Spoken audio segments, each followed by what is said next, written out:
সময় নাই আমার কাছে, আপনি বসেন, আমার কাছে সময় নাই। রাখেন রাখেন, আমরা সমাজে উইরা আসি নাই, আমরা এই দেশের নাগরিক।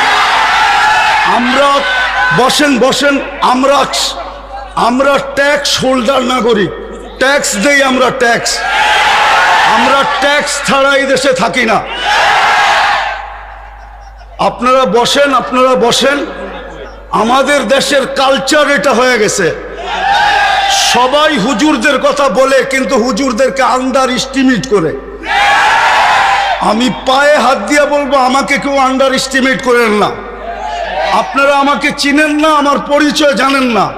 বসেন, আপনারা বসেন, আপনারা বসেন। আমার পরিচয় আপনারা জানেন না, আপনারা আমাকে আন্ডার এস্টিমেট করেন না। আমরা সর্ব ওয়াজ মাহফিলে এটা ভুগতেছি আজকে 16 বছর ধরে না।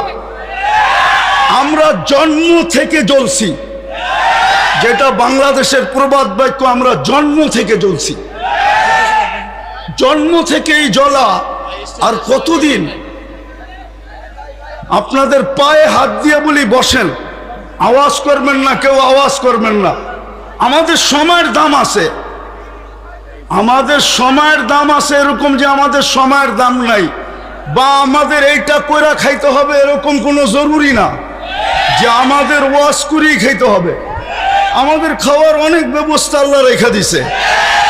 যেই আল্লাহ আমাকে জন্ম দিছে উনি আমার খাওয়া তৈরি করেন নাই না, খাওয়া ছাড়া আমাকে দুনিয়াতে পাঠায় দিছে।